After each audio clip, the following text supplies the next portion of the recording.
টাকির মালপোয়া, ফুলের তোড়া ও আলিঙ্গন তথা ভ্রাতৃত্ববোধ বিনিময়ের মধ্য দিয়ে ফ্ল্যাগ মিটিং শুরু হয়। ঐতিহ্যবাহী টাকির ইছামতি নদীর দুই বাংলার প্রতিমা নিরঞ্জন সম্প্রীতির সংস্কৃতি বহন করে চলেছে বছরের পর বছর। ইছামতি নদীর বিসর্জন দেখতে রাজ্য ছাড়িয়ে ভিন রাজ্য এমনকি বিদেশি বহু পর্যটকদের ঢল নামে নদীর পাড়ে। বসিরহাট মহকুমার টাকি পৌরসভার দুই বাংলার বিসর্জন ঘিরে ভারত ও বাংলাদেশ সীমান্তরক্ষীদের মধ্যে একটি ফ্ল্যাগ মিটিং হল মঙ্গলবার।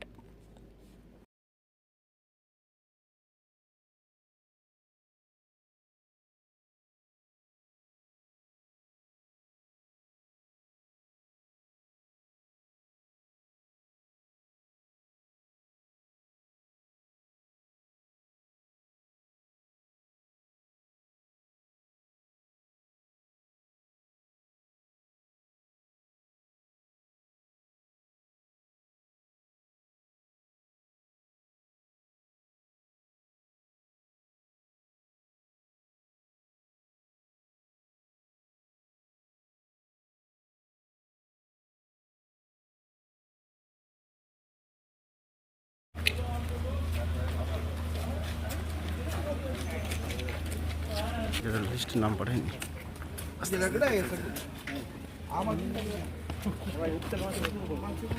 সব ছবি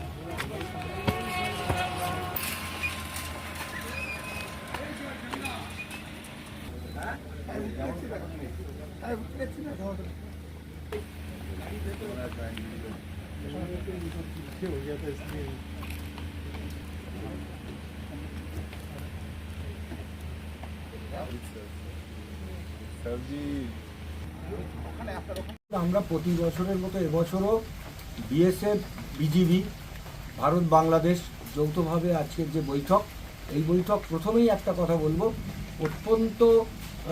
সুন্দর বৈঠক হয়েছে এবং আমি আমার ভাইস চেয়ারম্যান, হাসনাবাদ থানা, এসডিপিও সাহেব, বিএসএফের পক্ষ থেকে, বিডিও সাহেবের পক্ষ থেকে, আমাদের সমস্ত প্রশাসনের পক্ষ থেকে আমরা বাংলাদেশ বর্ডার গার্ডের যারা এসেছিলেন তাদেরকে মিষ্টি, ফল, ফুল দিয়ে স্বাগত জানিয়ে তাদের সাথে খুব সৌভ্রাতৃত্বপূর্ণ একটা আলোচনা হয়েছে এবং আমরা আশা করছি এবারে যে বৈঠক হলো সেই বৈঠক থেকে আমরা আশাবাদী যে আবার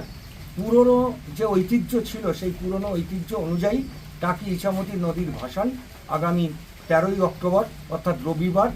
বেলা 11টা থেকে বিকেল 5টা পর্যন্ত এই ভাসান অনুষ্ঠিত হবে টাকি ইছামতি নদীতে।